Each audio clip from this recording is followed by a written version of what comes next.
Hi, welcome to Friday Night Chats with Garage Geek. So, I hope everyone had a nice week. I had a 4-day week, and for some reason, 4-day weeks are always like longer than the 5-day weeks. It's really strange. Don't get me wrong, I still like that day off, but most of the teachers will say, yeah, getting through the 4-day week is just like hell. And by the end of the I'm rearranging some blankets. Sorry. It's cold. It's actually been really cold in Los Angeles. Um, so what was I saying? I don't know. I was saying something about it being it's hard to get through the week, and a lot of teachers say that. Oh, I was gonna say that after lunch today, my two last classes, I was dragging. I was just like, well, first of all, I have one of my worst periods after lunch. So many of those kids don't want to do anything. I mean, they are just on their phones. They are playing computer games on the computer. It's like basically you have to walk from, kid to kid and say, "Hey, come on. Why don't you try doing this? Why don't you, try to get back into the lesson?" Anyways, it was just so exhausting, and I was just like, "No." And then by the time I got to my last class, I just had no energy. So, yeah, I don't know why I'm going on and on about this, but it was just today was hard to get through. So I've got a couple of things to talk about. Oh, I wanted to say, I heard on the radio this morning that there was a poll, I guess. I don't know, science, some kind of poll or study, and it said that for people who work in offices, and I'm going to take that to be teachers or anybody who has like a 9 to 5 type job, set hours, that peak performance is at 10:22 a.m. and the lowest performance is at 1:27 p.m. I was telling my students about this today, and I mean, for me, I really am a powerhouse in the morning. I can get so much done. And it's not like I'm horrible in the afternoon, but I'm yawning, that kind of thing. It's just I kind of believe it. 10:22 and 1:27. All right, so recently I had won a contest from MGK Boston, and I made a video about that, and it was such a fun contest. But I had bought two, I think I showed two, right? Two of these little records. They're albums that are in the shape of records. Wait, what? What am I saying?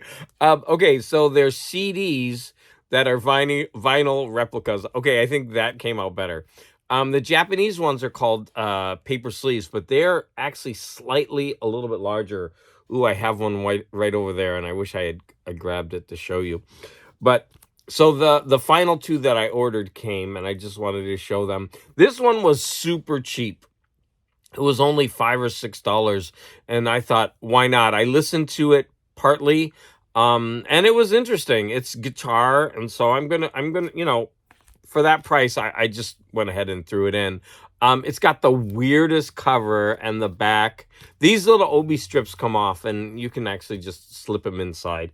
But I need to buy the little plastic cases not cases, they're just like little plastic sleeves to protect these in. But this one just arrived today, so I haven't really listened to it.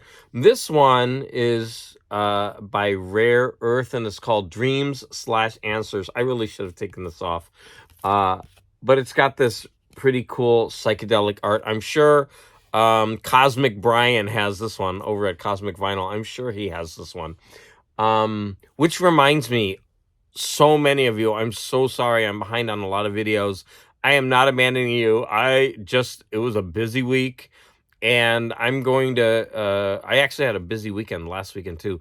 So I'm going to be taking the next 2 days, and I'm going to dedicate some time to obviously watching and responding.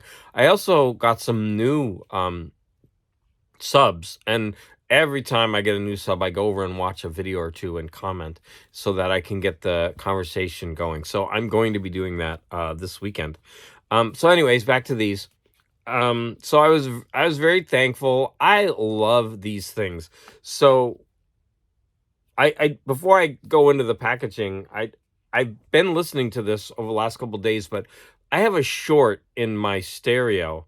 And whenever I sit down, I put my blanket on, my dogs get on my lap, and then the sound goes off. It's like it's inevitable. And I'm just like, it's bumming me out because if I'm playing a video game, I gotta stop, get up, go.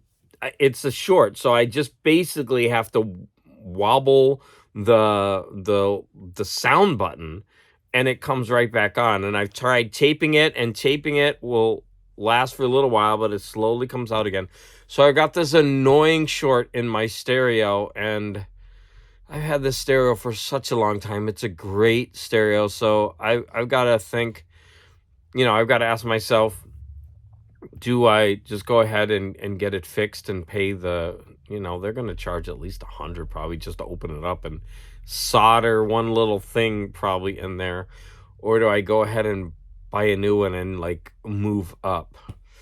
But because of Christmas, I'm not in the place right now where I can afford to buy a new receiver.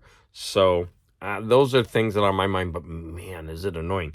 So basically, I get to listen to the first 3 or 4 songs on this before it shorts out. So I know the first side pretty well, and I haven't heard the second side at all, which is on this thing, it's all one. So the first song I don't like. The introduction is good, but then they have a cover of like "Stop in the Name of Love" and "Where Did Our Love Go" by the Supremes, Diana Ross and the Supremes. And I usually like covers, but I do not like this one. But that's not indicative of the rest of the album. I actually really like what comes after it. I wish they wouldn't have put that, especially as the first track.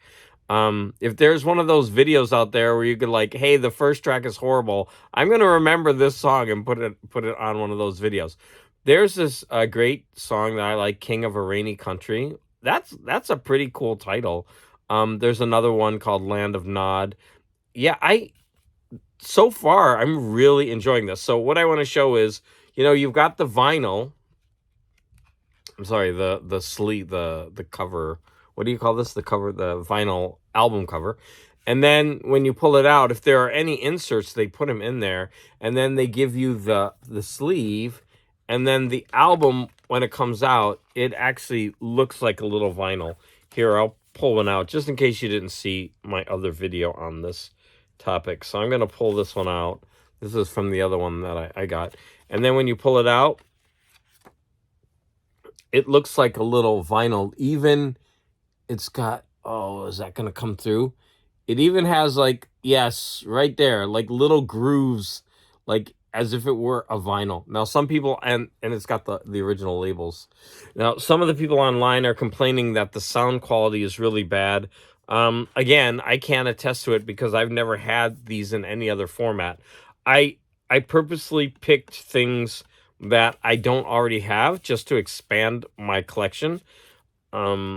So yeah, but that leads me to my next kind of topic that I wanted to discuss. Hold on, I'm just putting this stuff away. So sorry for that. Sorry for making you sit through my organization, but man, do I need it. My organizational skills are bad. So I have various different storage solutions for my CDs I'm going to show. So I'm really getting into these. I just think these are cool. They're just so cool. Now, the drawback to these, they don't have the bonus tracks. And basically, when I buy a CD now, if I buy one that isn't like super cheap, used, if I buy a new CD, then it's got to be because it has bonus tracks. It's an original album, and they've given bonus tracks. And I don't like live tracks. If there are a couple on there that are fine, I want all outtakes, I want alternate versions, or I want B-sides, that weren't originally put on. Those are the kind of tracks I want. If there's a live song or two, that's fine.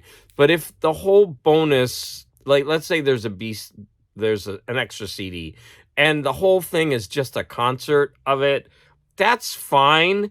but it's not a huge incentive for me to buy it. I prefer that if it has those bonus tracks, outtakes, like that kind of thing.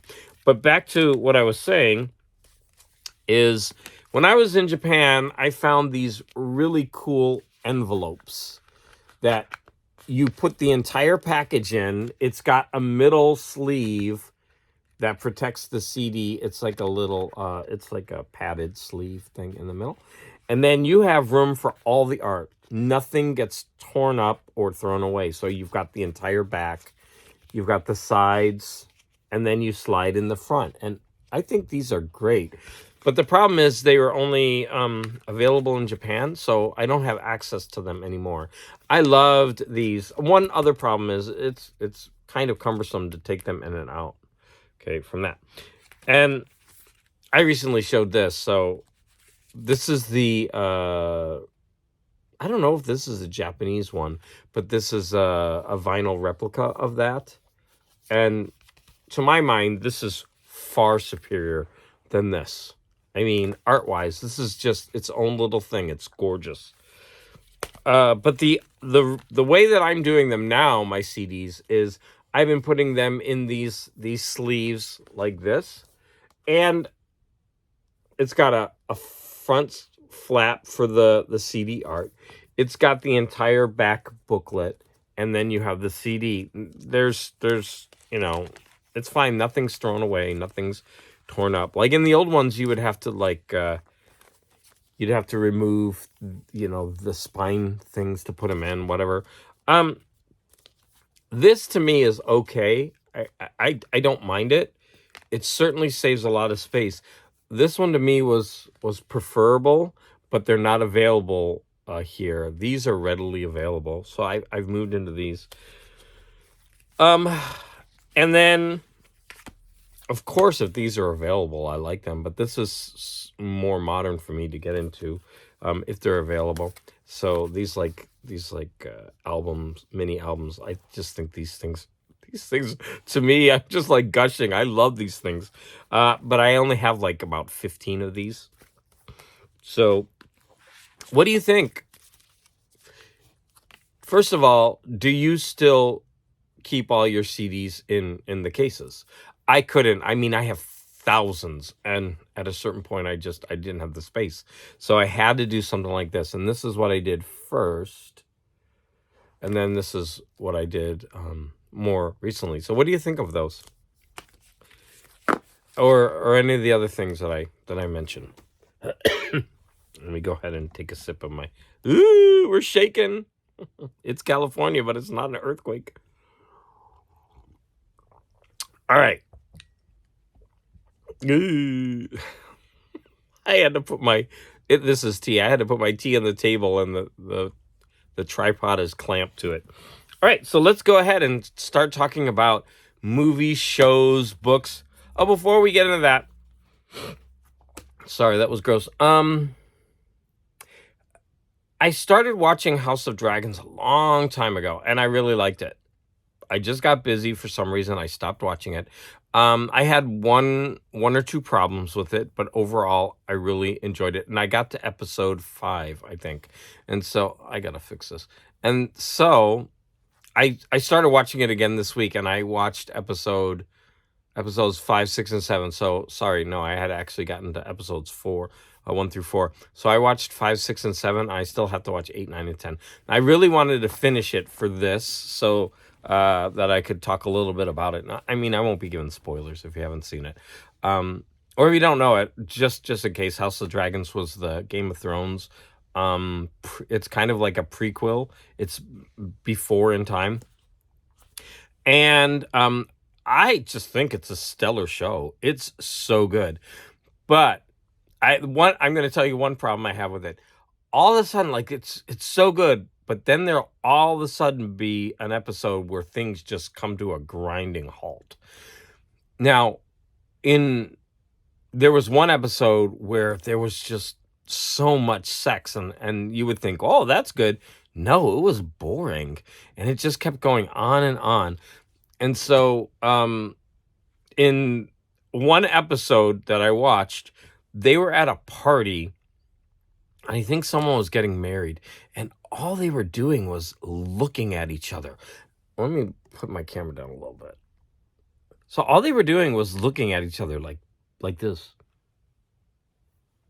And it was going on and on. It was like all these pregnant looks. And I was just thought, like, what is this? The Californians?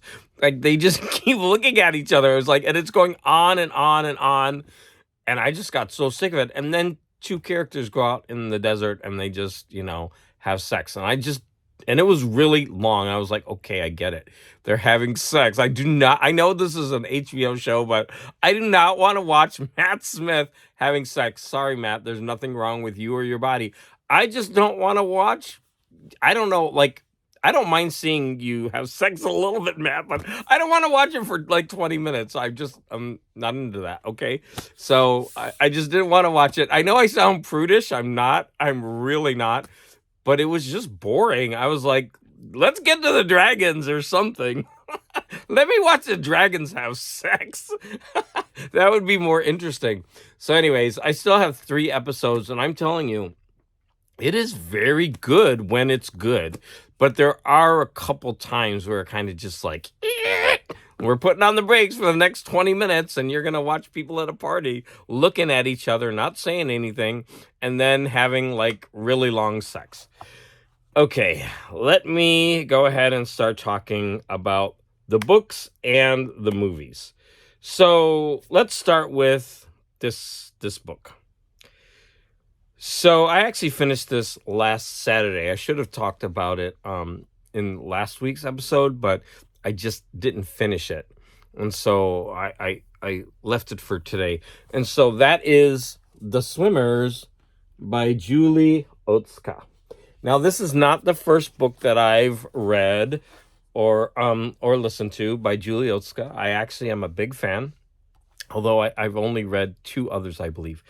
Now, I could be totally wrong, okay, but she's a Japanese-American woman, and she writes about the experiences, oftentimes, of what her family went through and the aftermath, the going into, during, and after, and all the repercussions later of Japanese internment. And the 2 books that I read were amazing, like just riveting. They were so well written, so good. And so anytime she has a book, I haven't read all of her stuff, but this was a new one, and it was highly recommended by a YouTuber that I watch in England. And last week I said I would get his name, and then I didn't. I'll put it in the comments. Okay.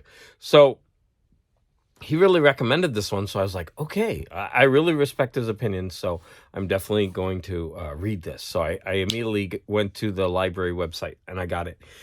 And I was like, this one was weird. Okay. So she does some experiments with the writing. I'm okay with that. The first part of the book is all really about these swimmers. Well, first let me say, this book felt like 3 or 4 different short stories lumped together.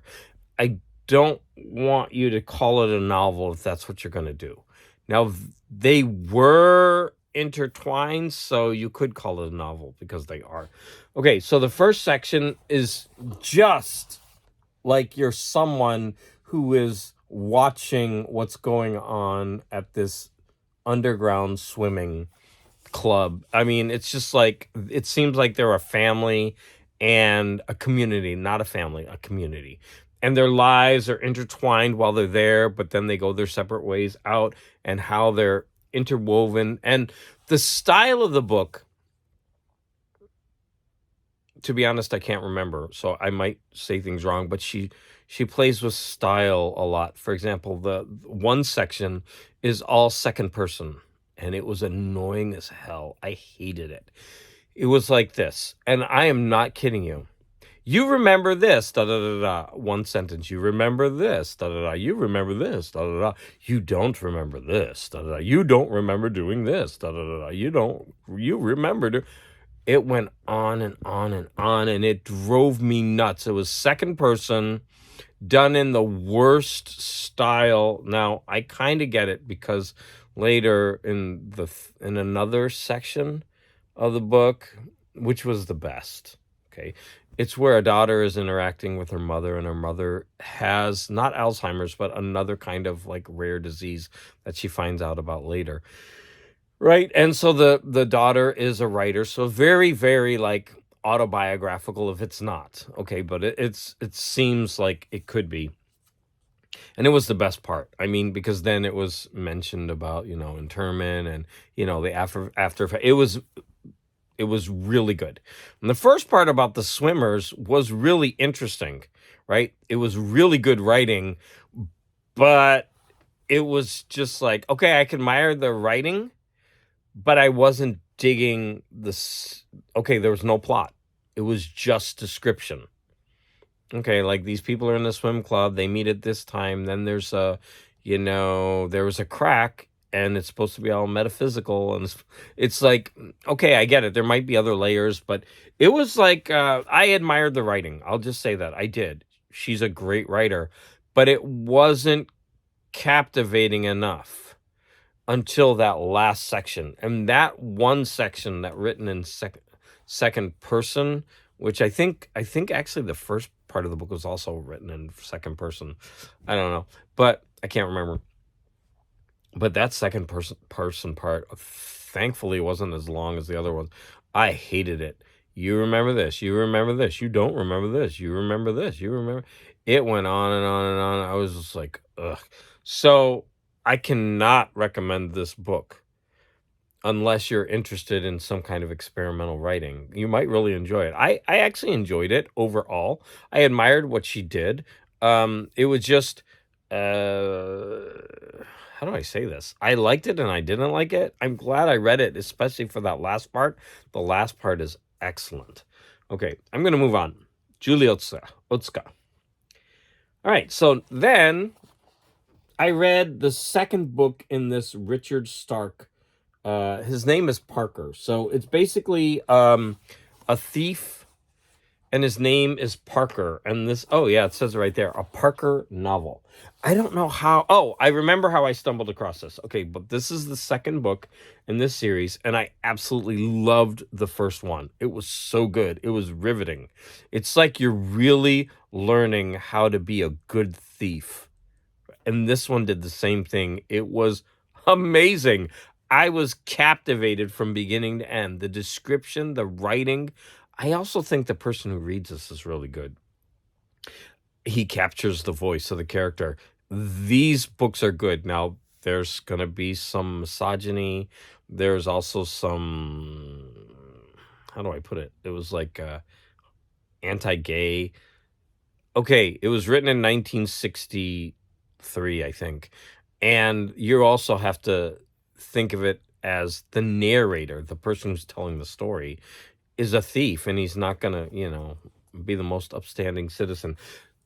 So I get all that, okay? But wow, these books are good. I'm just like, I can't wait to keep reading them. And there's like 36 of them. And that sounds daunting, but I'm just going to keep going. I'm going to keep putting them in my queue. And when they come up, I'm going to keep reading them. But what I found out that was really... Oh, wait, what was this one about? I don't know. Maybe I shouldn't tell you because that's spoilery. Highly recommended. And they're short. They're all like 4 or 5 hours when I'm listening to them. So those come out to be like really short books. Then I found that a really famous illustrator, comic book artist, Darwin Cook, made 4 of them into graphic novels. And he did the first one, The Hunter, and he also did The Man with the Getaway Face. So I will show you just a couple stills, because I actually downloaded this from the library, and I'm gonna read it. Sorry, I'm coughing. So that's right from the beginning, and then just to give you a sense of the style, like this is a double page spread, but because it was on my oh look, there I am already in there. So you're gonna see. Imagine that those are together. That art is pretty cool. Okay, get rid of that. X. I think there was one more picture to show you. No, that was it. Okay, so I I'm looking forward to that. And there was a collected edition and like a hardbound, two of them, and I looked them up. They're out of print, and they're not out of print. They're expensive, and I can't find them cheap, and I really want them. Okay, so here we go. Just Hail Hydra. That was a stained glass window at a comic book shop that I went to. Let me just show those. There's one Daredevil. I showed these in a video. There's the Flash, and there was a Green Lantern. Stained glass windows. They're gorgeous. And Thor. That one's the most colorful. The Flash one was pretty colorful too. Okay, so let me go back to what I was talking about.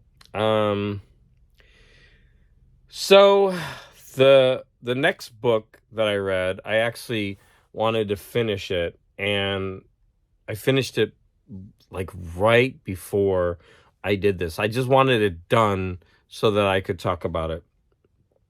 So this is the book Flights by Olga. Now, I was pronouncing her name Tokarczuk, but I heard the narrator of the book at the end. She said it was Tokarczuk. This is pronounced like a T. The CZ, Tokarczuk, something like that. So sorry. I like saying Olga Tokarczuk, but it's wrong. It's Tokarczuk. Anyways, this woman is an amazing writer. She's amazing. So this is only the second book that I've read by her. The first one was Drag Your Plow Over the Bones of the Dead. And I jointly read this with a friend of mine, and we both thought it was stunning. It's amazing. So if you want to read a stunning piece of writing where like it's just so well written, and it's got some really cool themes, and it's got this weird narrator, or I can't remember if she was the narrator. Was it first person? I think it was first person. It's really, really good. So I was very interested to read this one. Now, this one won the Man Booker International Prize. And so that was another reason, because I'm trying to, read all of those. I haven't made much progress. She won the Nobel Prize. And I think that's interesting, because in English, she only has 3 or 4 novels out in English. But maybe in her original, I think she's Polish, maybe she has a lot more. I don't know. But to win the Nobel Prize with only a couple of books is kind of interesting to me. Anyways,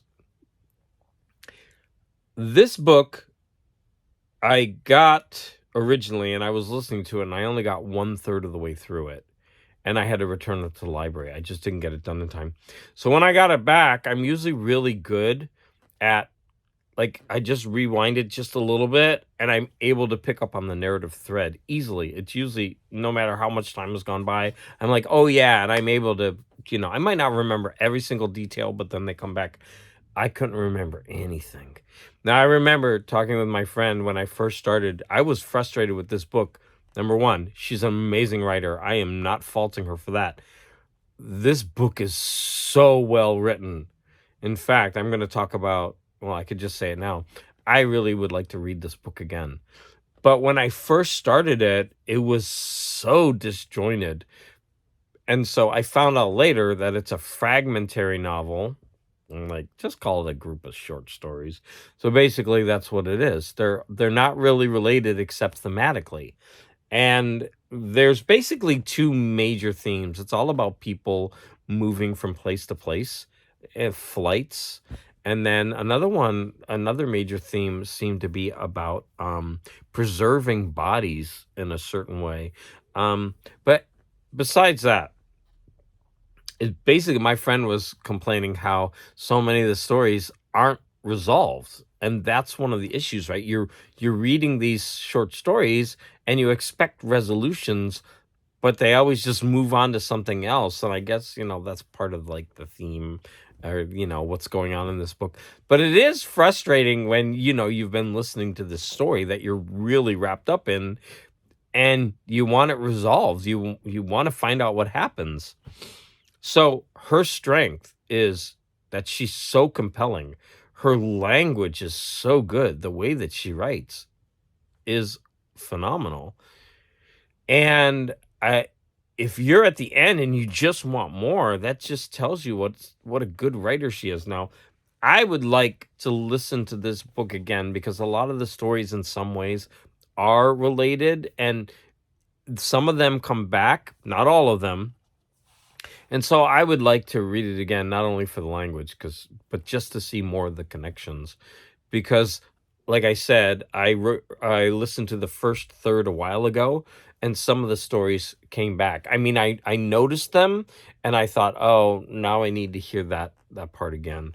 So, Olga Tokarczuk. Oh, and by the way, I have her most recent one. It was wait, did it win? It might have won, or no. It was nominated for the Booker International. It didn't win, but it's called The Books of Jacob, and this one is 36 hours long, and I've got it. It's in. I'm gonna start it soon, but that's gonna be a massive undertaking, and I'm very looking forward to it because she is such an amazing writer. But 36 hours, I'm wondering if she's gonna be able to keep up the writing, and she must because it was also nominated for a major prize. Alright, some movies. I think I'm going backwards, right? So, last night, we watched La Noche de 12 Años. So, basically, the English title was A 12-Year Night. Now, forgive me if I get some of the political details wrong. I believe this takes place in Uruguay, and it's the story of three political dissidents who were trying to overthrow the government, and they failed. And then the people, the see, here's where I'm getting wrong. I'm just saying, I'm throwing words out like the dictator who went in power. He imprisoned these three, but they were lucky because of circumstances that some of them that are explained in the movie, they weren't outright killed. They were supposed to be. So for 12 years, these three are kept away from their families, and they're basically put into prison, and they're moved around, and each prison is worse. Then they're like underground, and they're like they're in solitary confinement, and they're not given enough to eat. And so it's basically watching them being slowly tortured for like 12 years. And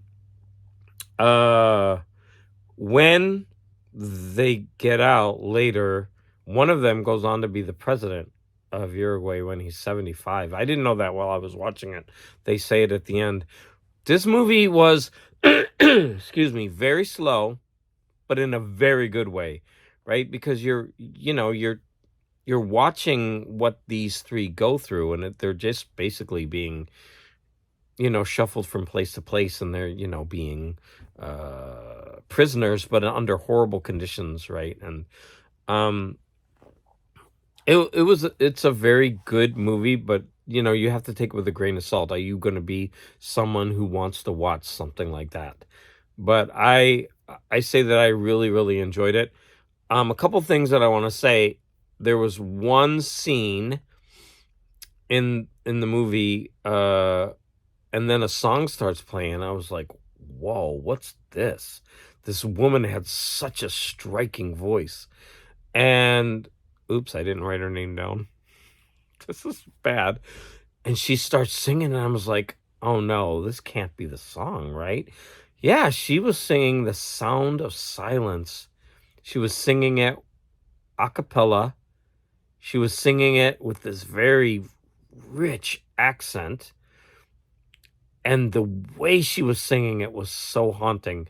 And I actually can't find that version. I found another version of her singing it after, but it was with instruments. And it was, in the movie, it was haunting and it was powerful. And so I hope that I can find that version of it. And I'll put her name in the description. I started listening to a little bit of her recordings after the movie, and her voice is stunning. She's so good. All right, so that was La Noche de 12 Años. Let's move on. Okay, we watched the action movie, The Raid 2. So we had seen The Raid 1. I I really, really liked it. And so when I found out about this one, I wanted to watch it. Now, this is something totally different. It's just all action, and it was really good. This had so many broken bones. And what it seemed to excel at was head trauma. Like they would smash people's heads up against so many things in this movie. And like a lot of the times it would be things with angles. So like, like a step or something. And then you would just like, it was so visceral. And I was like, how did they film this stuff? Did they like film it at slow speed and then like, speed up the film?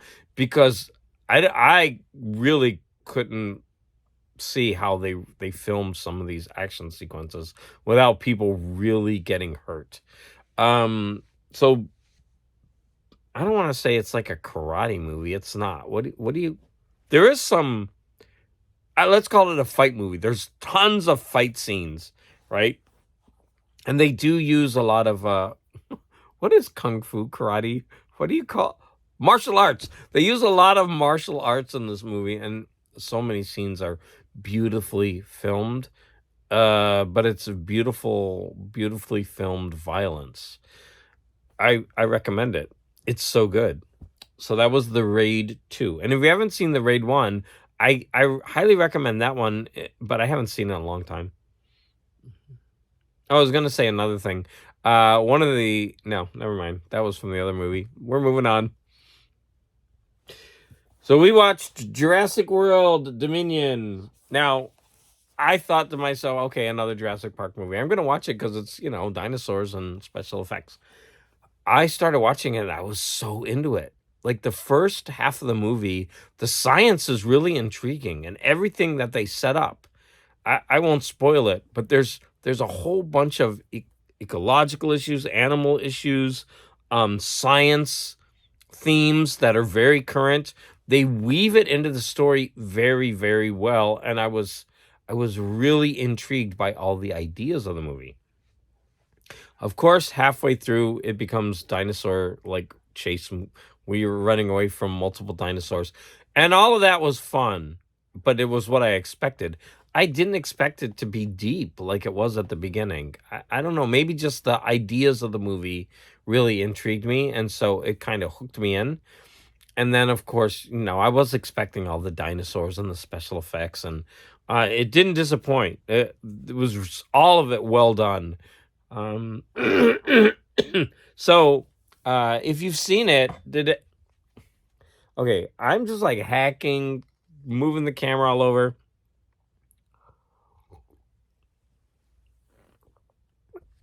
I hope I'm not going to lose my voice because in class today I was like, oh, I need some cough drops. My throat was not feeling good. So maybe all this talking isn't doing me good either. I need to maybe just shut up. So anyways, Jurassic World Dominion, that was a good one. And then we're going to get to the final thing I'm going to talk about tonight. So my husband was like, it's my turn to pick a movie. I'm like, okay. That's always like a warning sign when he says, I want to pick a movie. And by the way, he picked a movie that I have to watch tonight. I still don't know what it is. So I go in and we sit down and I was like, oh no, you're not. He's like, I get to pick the movie. I get to pick the movie. He picked. He made me watch Whitney Houston's life story. And not only was it Whitney Houston's life story, it was a Lifetime movie. I was like, no. I was like, come on, Whitney. And it was called Whitney. Now, about 15 minutes in the movie, I was like, this shouldn't be called Whitney. It should be called Whitney and Bobby. And it was funny because at the end of the movie, I turned around and was like, that really should have been called Whitney and Bobby. And he's like, honey, you already said that. All right. Okay. It's true. But it starts where Whitney meets Bobby Brown, and it goes through to almost her death, not quite. What can I say about this movie? It was a Lifetime movie. Now, what an interesting thing that I found out just today when I was, researching it is that Angela Bassett directed it, and I love her as an actress. I don't know. I'm gonna say that. Okay, I knew it was a Lifetime movie, so I was like, well, I gotta be along for the ride, I guess. And once I just settled down to knowing that I was gonna be watching a Lifetime movie about Whitney, I actually really enjoyed it. The woman who played Whitney was actually really good, and she looked like her. So that really helped. She had Whitney's mannerisms down. I think everything was done, but I don't think anybody really sang in the movie. Uh, there was another long extended sex scene, which I was like, when is this going to be over? So we had to watch Whitney and Bobby Brown having like really long sex again. Again, I sound like a prude. I'm not, but I didn't want to watch them having sex for 20 minutes. It's like you could cut 20 minutes of this movie. Like we get it. They love each other and they like wild sex. Okay, got it. Move on. But no, we had to watch it in excruciating detail. So I don't know, Angela. Is that what you like to put in your movies, or maybe because I don't have much experience with Lifetime movies, so maybe that's something that isn't a lot of them, like sex. Are they like Harlequin romances in movie form? So, oh my gosh.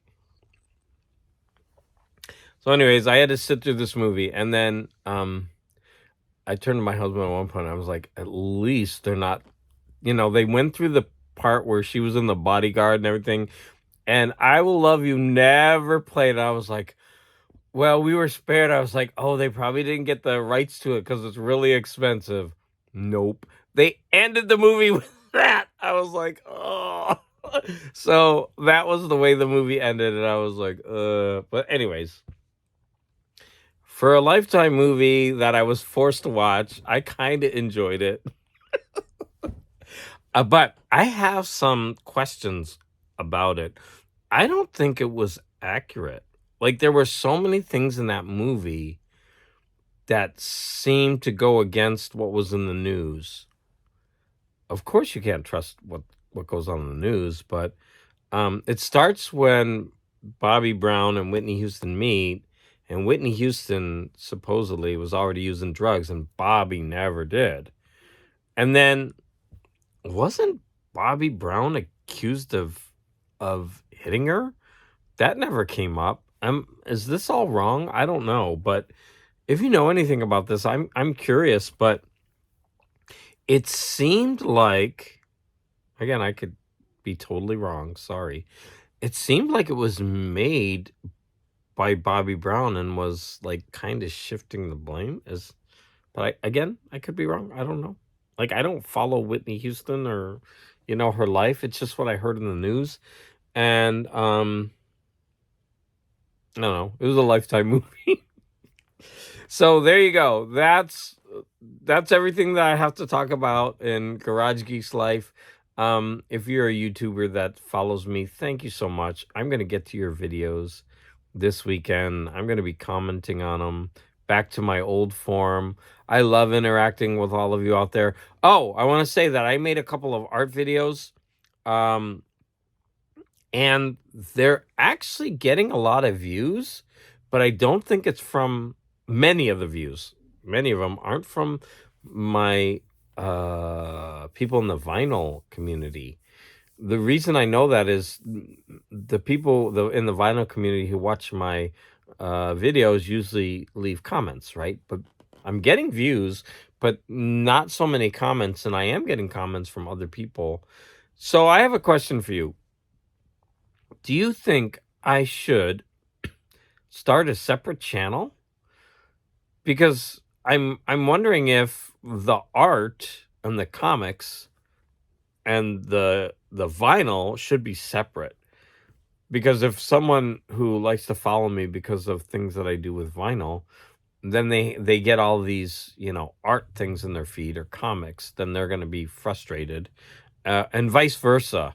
And so I know this has come up before, and I know different people have ways to do this. But if you have an idea on that or an opinion, or you're someone, be honest, it's okay. If you like see my videos and you see something that's not vinyl related, or if you're a comic book person and you see a vinyl related video or an art or something totally off, and you don't like that, you don't like that clogging up your feed, let me know, because that would be just a good indication that maybe I need to split up and make a different channel. So anyways, I think I've been saying I got to go for a little bit. I didn't think I would speak too much, and I'm already at 45 minutes. That's a really long video. Okay, I want to say a thank you to everybody, especially if you've watched this far.